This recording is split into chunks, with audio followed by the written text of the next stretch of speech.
శ్రీమాత్రే నమః. ప్రేక్షకులకి ఆ లలితాంబిక అమ్మవారి యొక్క అనుగ్రహం పరిపూర్ణంగా కలగాలని మనస్ఫూర్తిగా కోరుకుంటూ, ముఖ్యంగా ఏంటంటే ఈరోజు మనం చెప్పుకోబోయేటువంటిది ప్రతి లగ్నానికి, అంటే మనకి 12 రాసులు ఎలా ఉంటాయో 12 లగ్నాలు ఉంటాయి. లగ్నం తెలిసిన వారు లగ్నం నుంచి చూసుకోండి నేను చెప్పేది, రాశి తెలిసిన వారు రాశి నుంచి నేను చెప్పేది పాటించవచ్చు.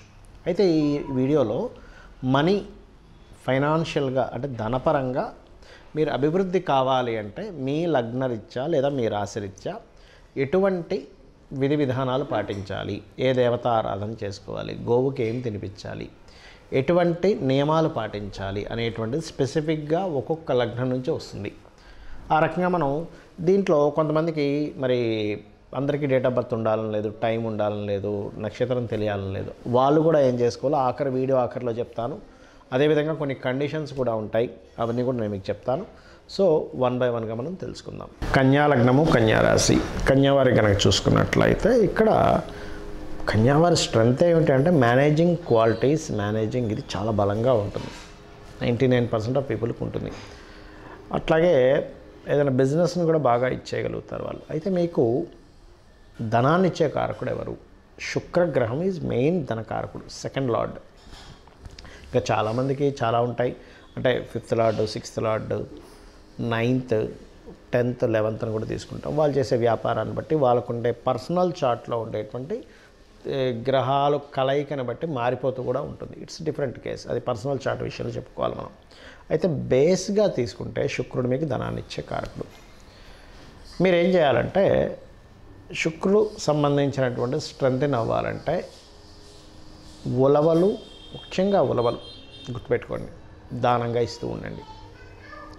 అలాగే నవగ్రహాల్లో శుక్ర, శని, బుధ ఈ 3 గ్రహాల దగ్గర నూనెతో దీపారాధన చేసి ఒక 9 ప్రదక్షిణాలు చేసుకొని అదే ఆలయంలో ఉన్నటువంటి స్వామివారికి కానీ అమ్మవారికి కానీ ఒక 3 ప్రదక్షిణాలు కనుక చేసుకున్నట్లయితే ఖచ్చితంగా మీకు ఫైనాన్షియల్ గ్రోత్ అనేటువంటిది పెరుగుతుంది. ఆ ఆలయంలో కూర్చున్నప్పుడు ఓం సంపత్కరీ సమారూఢ సింధుర వ్రజసేవితాయే నమః. అయితే ధనం అనేటువంటిది ఒక్కొక్క వ్యక్తికి ఒక్కొక్క మార్గంలో వస్తుంది. మీకు బేస్ దేనివల్ల వస్తుంది అంటే ఎవరికైనా ఏదైనా నేర్పడం ద్వారా లేదా ఫాదర్ ద్వారా. శుక్రుడు పాడైపోతే రాదు మళ్ళీ ఫాదర్ ద్వారా, గుర్తుపెట్టుకోండి. ఆ రూపంలో వస్తూ ఉంటుంది. అంటే ఏదైనా anything consultancies, teaching, training, anything training, మీరు అది ఇది స్కూల్లో కాలేజీలో పెట్టుకోవాలని రూల్ లేదు. ఎనీథింగ్ ట్రైనింగ్ ద్వారా దాని వస్తుంది. కానీ కొంతమందికి బ్రేక్ అవుతుంది. అది ఎందుకు అవుతుంది అంటే గురువు పాడైపోతాడు వాళ్ళ జన్మజాతకాల్లో, శుక్రుడు పాడవుతాడు. అంటే మెయిన్ సోర్సెస్ ఎవరైతే ఉన్నారో వాళ్ళు పర్టికులర్గా వాళ్ళ ఇది కంప్లీట్గా పాడవుతుంది, గుర్తుపెట్టుకోండి. మరి అలాంటి సందర్భంలో చేయవలసింది ఏమిటి అని చెప్పి చూసుకున్నట్లయితే ఇక్కడ మీరు అర్థం చేసుకోవాల్సింది, వారు ఈ యొక్క గోచార గ్రహాలకు సంబంధించినవి, that is different case. But మీ జన్మజాతకంలో కాంబినేషన్ రీత్యా ఇందాక నేను చెప్పినటువంటి గ్రహారాధన చేస్తూ గోవులకి పర్టికులర్గా గోవులకి గురువారము, శుక్రవారము కాస్త బెల్లము అండ్ అదేవిధంగా అరటికాయలు ఈ పదార్థాలు కనుక తినిపిస్తూ ఉన్నట్లయితే కూడా దోషం తగ్గుతుంది. మరియు దీంతోపాటు కాస్త క్యారెట్స్, గ్రాసము కూడా తినిపిస్తూ ఉన్నట్లయితే మంగళవారాలు ఖచ్చితంగా మీకు ఫైనాన్షియల్ గ్రోత్ పెరుగుతుంది. ఇందాక నేను చెప్పినట్టుగా ఓం సంపత్కరీ సమారూఢ సింధుర వ్రజసేవితాయే నమః అనేటువంటి చేస్తూ ఉండండి. ఫైనాన్షియల్గా మీకు మెయిన్గా ఇబ్బంది పడడానికి గల కారణం ఏమిటి అంటే మీరు సరైన పార్ట్నర్ ఎంపిక చేసుకోకపోవడం వల్ల, లేదా భూముల మూలంగా కొన్ని మిస్టేక్స్ చేస్తారు, ల్యాండ్ మూలంగా తీసుకునే డెసిషన్స్లో. అదేవిధంగా కమ్యూనికేషన్స్ విషయంలో ఒక్కొక్కసారి తొందరపాటు పడి ఒక మాట అనడం ద్వారా మీకు ఫైనాన్షియల్ విషయంలో ఇబ్బంది వస్తూ ఉంటుంది. కాబట్టి ఈ జాగ్రత్త తీసుకుంటూ ఈ కమ్యూనికేషన్ విషయంలో ఇంకొంచెం డెవలప్మెంట్ చేసుకోవాలంటే ఆంజనేయ ఉపాసన చేయాలి. కన్యాలగ్నం వారు ఖచ్చితంగా బాగుంటుంది. అయితే ఇక్కడ చాలామందికి డేట్ ఆఫ్ బర్త్ కానీ, టైం కానీ, ప్లేస్ కానీ ఏమీ ఉండవు, కానీ వాళ్ళకి ఫైనాన్షియల్ గ్రోత్ ఉండదు. మరి చూపించుకుందామంటే, జాతకం చూపించుకుందామంటే తెలియదు. అప్పుడు వారు ఏం చేయాలో కూడా చెప్తాను నేను మీకు. వాళ్ళు చాలా సింపుల్గా ఒకటే విషయం గుర్తుపెట్టుకోండి. పాయింట్ నెంబర్ 1, నిత్యము కూడా ఎర్లీ మార్నింగ్ నిద్ర లేచి 5 గంటలప్పుడు ఆ సమయంలో కనుక చక్కగా కాలకృత్యాలు తీర్చుకొని లలితా సహస్రనామాలు రెగ్యులర్గా వినడం. మొత్తం సహస్రనామాలు నోటికి రాదు, కేవలం వినడమే అనేది నాకు ఎంత ఎలాగో ఉందండి అనుకుంటే మీరు నవవిద్రుమ బింబస్త్రీ న్యక్కారి విధనచ్చదాయే నమః అనే నామస్మరణ చేసుకోండి. దీనికి ముందు ఓము లాస్ట్లో నమః కలుపుకొని చేసుకోవచ్చు. ఒకటి. రెండవది, మీకు దగ్గరలో గోశాలలు కనుక ఉన్నట్లయితే గోవులకి చక్కగా మీరు బెల్లం ఉంటుంది, పిడికెడు బెల్లము, గోంగూర, మరియు ఇది శనివారం బుధవారం పెట్టచ్చు. శుక్రవారాలు ప్రత్యేకంగా నూనె వేయకుండా చేసినటువంటి చపాతీలకి తేనె పూసి చిన్న చిన్న ముక్కలుగా చేసి దేశీవాలి గోవుకు తినిపించండి. ఖచ్చితంగా మీకు ఏమవుతుందంటే ఈ ఫైనాన్షియల్ గ్రోత్ అనేటువంటిది మీ జన్మజాతకంలో మీకు ఏ దశ నడుస్తుందా, ఏ లగ్నము, ఏ రాశి ఏమీ తెలియకపోయినా కూడా ఈ రెమెడీ చేయడం ద్వారా మీకు ఖచ్చితంగా ఫైనాన్షియల్ గ్రోత్ ఉంటుంది.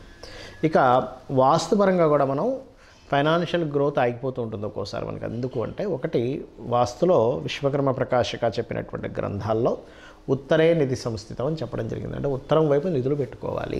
చాలామంది తెలియక ఏం చేస్తారంటే వాస్తుపరంగా ఉత్తరంలో ఎక్కడా కూడా వీళ్ళు మనీ పెట్టరు. అదే కాకుండా ఉత్తరంలో రెడ్ కలర్స్ వేయడము, అగ్ని సంబంధించినవి పెట్టడం ఇలాంటివి చేస్తుంటారు. ఎల్లో కలర్స్ వేయడం ఇవి వేయకండి.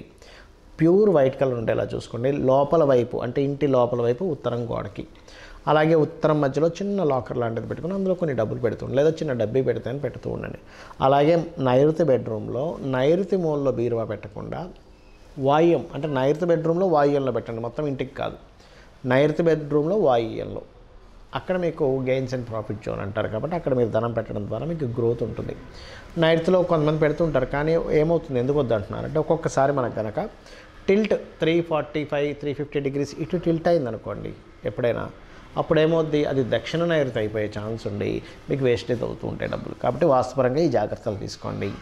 ఇంట్లో ఫైనాన్స్ ప్రొడ్యూస్ అవ్వడానికి ఆగ్నేయంలో పర్టికులర్గా మొక్కలు ఎక్కువగా పెంచుతూ ఉండండి. గ్రీన్ కలర్ బల్బ్ ఒకటి పెట్టండి. అలాగే స్టవ్ కింద కూడా గ్రీన్ టైల్స్ పెట్టండి. ఇప్పుడు దీనివల్ల ఏమవుతుందంటే బెనిఫిట్స్, అదేవిధంగా కుబేర స్థానాన్ని మీరు చక్కగా క్లియర్గా చేసుకుంటున్నారు, మనీ ప్రొడ్యూస్ అవ్వడానికి ప్లానింగ్ చేసుకుంటున్నారు వాస్తుపరంగా. ఈ జాగ్రత్తలు తీసుకోండి. అలాగే ఇంకొకటి ఏంటంటే ఎప్పుడైనా గుర్తుపెట్టుకోండి, మీరు మీ సబ్కాన్షియస్ మైండ్ అంటే అమ్మవారు. మీరు ఎప్పుడు కూడా నెగిటివ్ మాట్లాడే వాళ్ళతో ఫ్రెండ్షిప్స్ కానీ, నెగిటివ్గా థింక్ చేసే వాళ్ళతో మాట్లాడడం కానీ అస్సలు చేయకండి. డబ్బులు సంపాదించాలనుకునేవారు, ఎందుకంటే ఎంతసేపు వాళ్ళు ఏం చేస్తారు, ఎవడెవడైతే లాస్ అయ్యారో ప్రపంచంలో, లాభం అనేది ఖచ్చితంగా జరుగుతుంటాయి ప్రతి మనిషికి.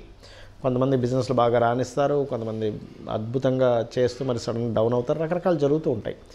నెగిటివ్ కాన్సెప్ట్ ఆలోచనలు ఉన్న వాళ్ళు ఏం చేస్తారంటే ఇక వాళ్ళ సేపు వీళ్ళకి బిజినెస్ లేదు, వాళ్ళకి బిజినెస్ లేదు, మనకు కూడా బిజినెస్ లేదు అంటే ఎంతసేపు నెగటివ్ని వాళ్ళ మైండ్లో తిప్పుకుంటూ ఉంటారు. అటువంటి సర్కిల్లో మీరు వెళ్ళినట్లయితే మీకు కూడా అదే స్టార్ట్ అవుతుంది. అలా కాకుండా పాజిటివ్ థింకర్స్ ఎప్పుడు మీ చుట్టూ ఉండాలి.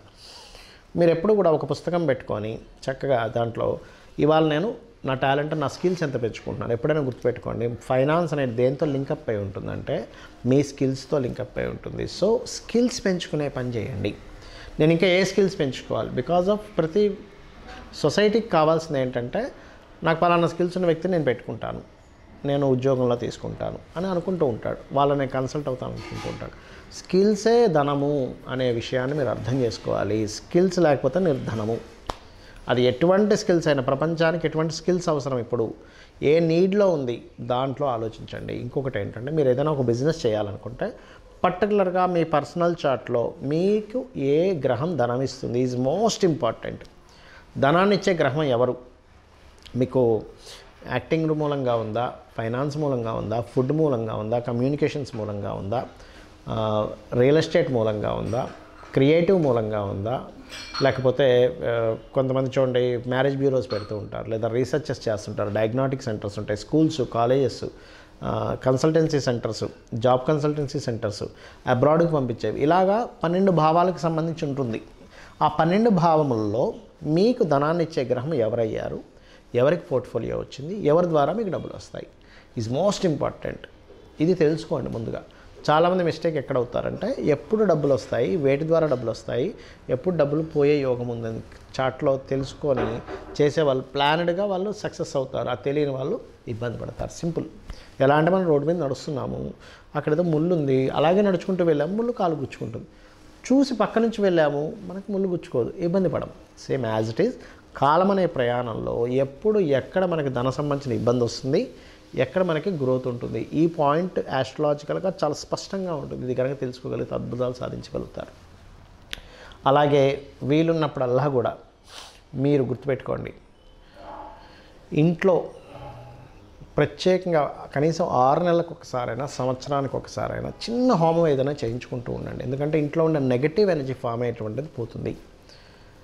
అలాగే మరొక విషయం ఏంటంటే, ఇక్కడ గోవులు ఉంటాయి, దగ్గరలో మీకు గోశాలలు ఉంటాయి, అప్పుడప్పుడు వెళ్ళి విజిట్ చేస్తూ ఉండండి. ఎందుకంటే మీ జాతక చక్రంలో ఉండేటువంటి గ్రహస్థితి ఏదైతే ఉందో ఆ గ్రహస్థితి అంతా కూడా మీ ఆరాతోని, మీ షట్చక్రాలతో ఫామ్ అయి ఉంటుంది. అప్పుడప్పుడు వెళ్ళి మీరు గోశాలకు వెళ్తున్నట్లయితే ఖచ్చితంగా మీకు మీ ఆరాలో ఫామ్ అయినటువంటి నెగటివ్ ఎనర్జీ బయటికి పోతుంది. పాజిటివ్ ఎనర్జీ ఎప్పుడైతే ఉంటుందో అక్కడ దేవత ఉంటుంది. దేవతల యొక్క అనుగ్రహంతో మనకు ధనం వస్తుంది. మన ప్రయత్నాలు కూడా ముందుకు సాగుతూ ఉంటాయి. ప్రయత్నం చేస్తుంటే ఒక్కోసారి కొంతమంది సాగదు చూసారు అది. కాబట్టి ఇవి చేయండి, ఖచ్చితంగా మీరు ఫైనాన్షియల్గా మంచి గ్రో అవుతారు.